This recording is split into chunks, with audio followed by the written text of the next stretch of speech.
When we talk about the connection of the divine or relationship to God, right? I sometimes have like, especially after 2012, where I lost my son, the contact to my son, right?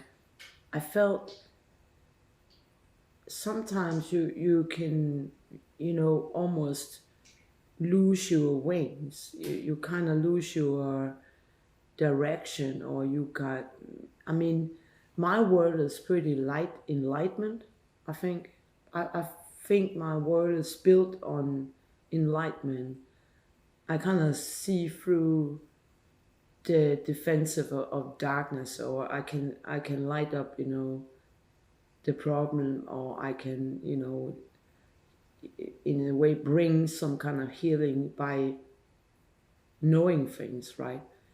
So, in a way, I don't really understand the darkness.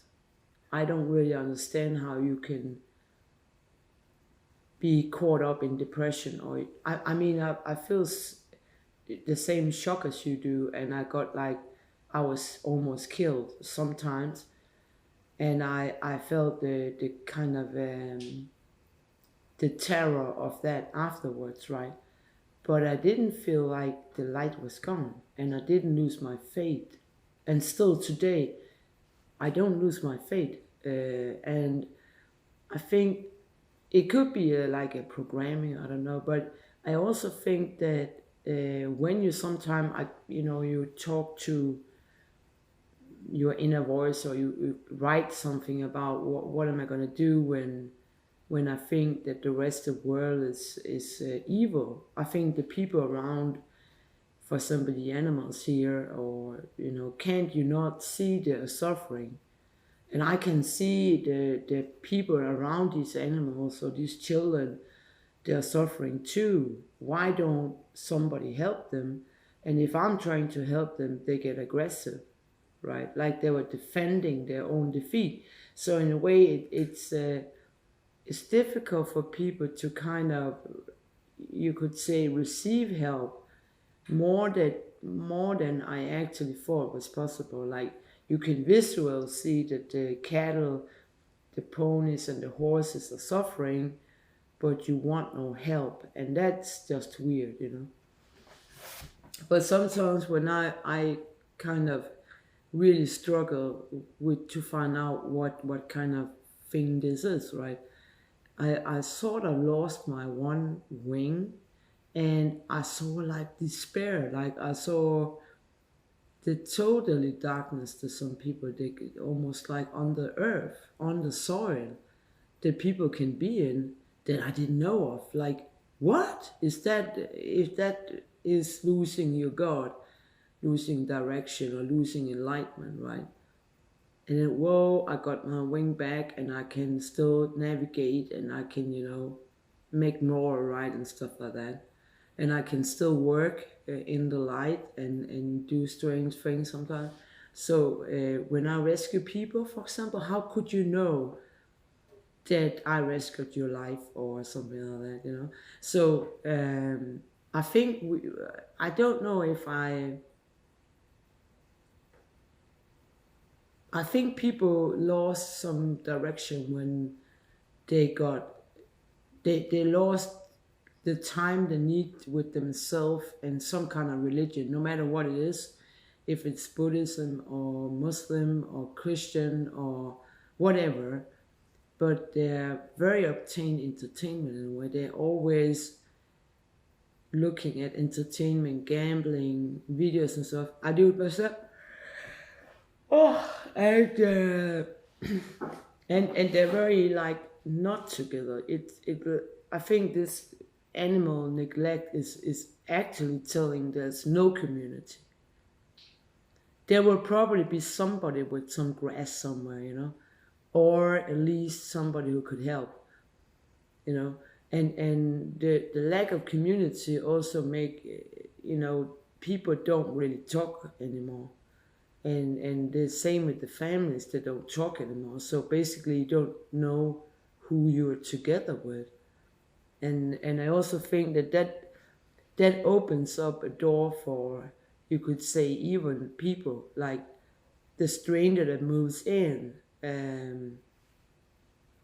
because you don't have a community. You don't really know how many. When I was here this winter, beside looking this horrified, the cattle suffering, right? I also noticed there was a lot of things going on that indicated some kind of crimes. Like, sometimes comes a car with somebody looking sick, and sometimes, so in a way that a deserted area is a deserted moral in a way, So in a way, right now I feel a little like, honestly, I don't belong here because I probably was born, could be Australia, USA or France, something. So I don't belong here in the culture. And I don't belong here spiritual because I don't believe in this kind of illness. But another thing is, tomorrow I'm going to see whatever Elias or my boy 1 hour, right? And they kind of re-traumatize, and the psychologists say that seeing him 1 hour a month kind of re-traumatize. And whatever it's the real or not the real, right? But I'm thinking about ending, like saying, I'm not coming or something like that, right? Because it doesn't make sense. And I also think meeting these kind of fraudster kidnappers with their, it's a humiliation because normally I work against kidnappers and I save people's life, and then Denmark and the Danish government and the Danish police and the Danish commune kind of stare in my face like the worst of all. Like they had it like eating children for dinner when they kidnapped them or something. So basically, I think that they're worse than I expected. Maybe I thought in 2012, right?